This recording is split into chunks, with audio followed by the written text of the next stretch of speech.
tal, papitos de Monteverde? Bienvenidos a nuestro cuarto video. Esta vez el tema es el miedo y la ansiedad en niños y niñas. El poder comprender estas dos emociones nos va a ayudar bastante para que orientemos a nuestros pequeños a que las puedan gestionar de forma adecuada. La ansiedad y el miedo son respuestas normales y adaptativas. Las tenemos ante amenazas reales o imaginarias y preparan al cuerpo para reaccionar ante una situación de peligro. Es decir, que todos en algún momento experimentamos la ansiedad y el miedo. Cuando se identifica una causa específica, se habla de miedos y temores. Muchos de los niños los experimentan, sin embargo, suelen desaparecer o ir cambiando a medida que el niño o niña crece. Sin embargo, si no logramos acompañar adecuadamente estas emociones y no se gestionan de forma adecuada, se puede generar un malestar en el desarrollo. Muy bien, hablemos de la ansiedad.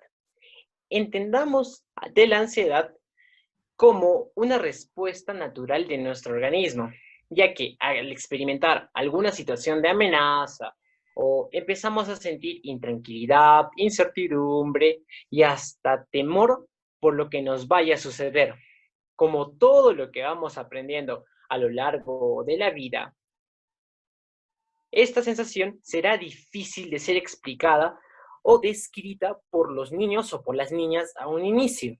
Aunque, si logramos enseñarles cómo identificarla, podremos abordar de alguna manera las situaciones de ansiedad que vayan a experimentar. Asimismo, será importante saber diferenciar la ansiedad del miedo. Y como primer paso para diferenciarlos, podremos decir que la ansiedad suele presentarse ante amenazas no específicas, amenazas subjetivas, propias de nuestros pensamientos y como la antesala a experimentar miedo. Por su parte, será definido por la valoración, el grado que le brindemos a un peligro real o potencial que se nos presente. Este servirá como detonante a la posible actuación frente a lo que estamos vivenciando, como puede ser correr, pelear o hasta gritar. Los miedos más frecuentes que se caracterizarán según la etapa del desarrollo y los veremos, pues estos van a ir de acuerdo a la etapa de desarrollo. Primero, de los 0 a los 2 años, podremos ver que nuestros niños van a tender a tener miedo a los ruidos fuertes, a la separación de las figuras de apego, pues en ellos por ahora no pueden mantener la imagen todo el tiempo, es decir, que la definición de que un objeto es perturbador, van a tener miedo a animales, a la oscuridad o a los médicos, por las cuestiones que nosotros le vayamos contando. De los 4 a los 8 años, los miedos van creciendo y van evolucionando. Continuará el miedo a la oscuridad, pero por diferentes pensamientos. Segundo, a los animales y a las criaturas imaginarias, como pueden ser brujas, fantasmas, etc. De los 8 a los 10 años, los miedos aumentarán, pues se pensarán en catástrofes, ya sea terremotos, temblores, hasta el daño físico y hacer el ridículo frente a sus 10 años.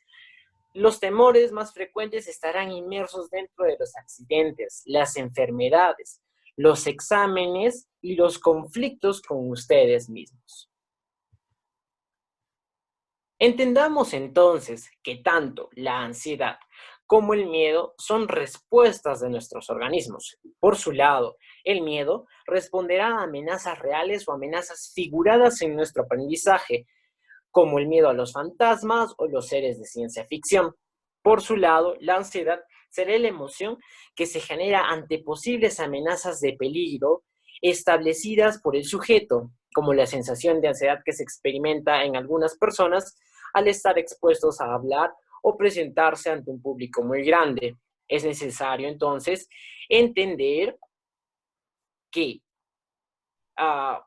que estos momentos son momentos normales, son momentos que nosotros vamos a pasar y no son momentos en los cuales va a haber peligros reales.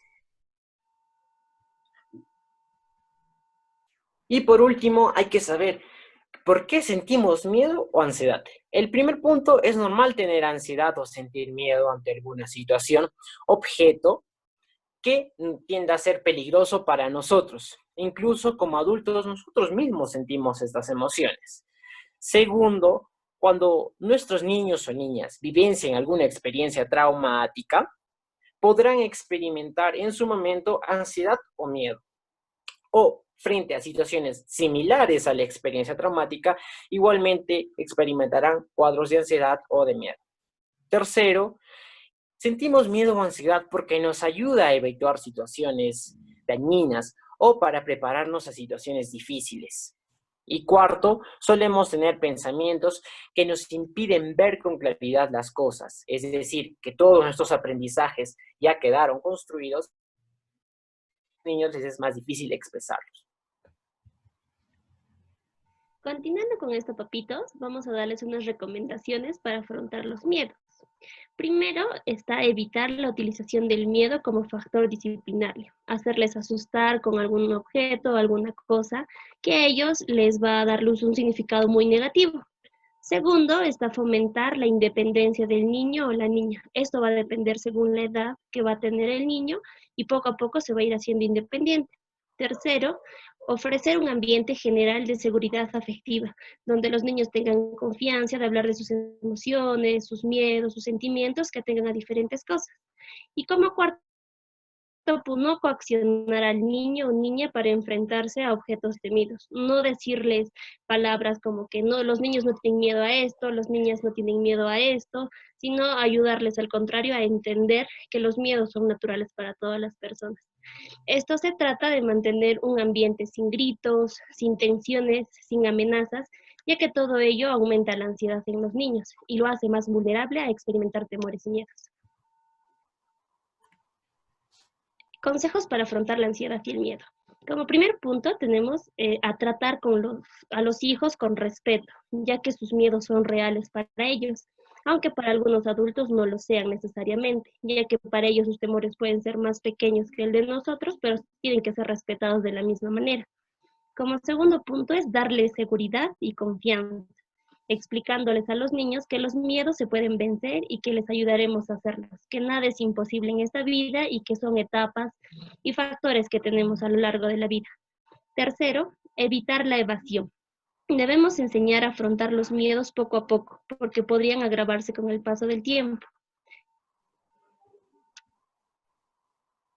Cuarto, ayudemos a clasificar los miedos y ponerle una valoración según la intensidad para que sea más fácil elegir una solución, poderles decir cuáles son los miedos pequeños que tienen y de esa manera poder avanzar. Y como último, enseñar estrategias de afrontamiento utilizando, por ejemplo, la visualización y la desensibilización. Hacerles imaginar los miedos a los niños y hacerles entender o hacerles ver que algunos miedos solo son imaginarios y no son reales.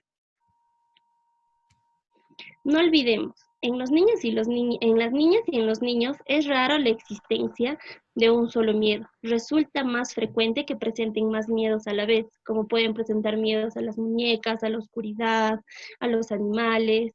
Segundo, en la mayoría de ocasiones los miedos desaparecen por sí mismos a medida que el niño o la niña va madurando o progresando en sus aprendizajes, ya que se va dando cuenta de algunas cosas que son reales o que no existen cosas en la oscuridad y los miedos van desapareciendo poco a poco mediante el niño va creciendo. Y tercero, desarrollar nuevas capacidades cognitivas y motrices y se aprenden estrategias eficaces de afrontamiento para que el niño de alguna manera se pueda defender de algunas cosas o pueda interpretar de buena manera también. Gracias. Muchas gracias, papitos.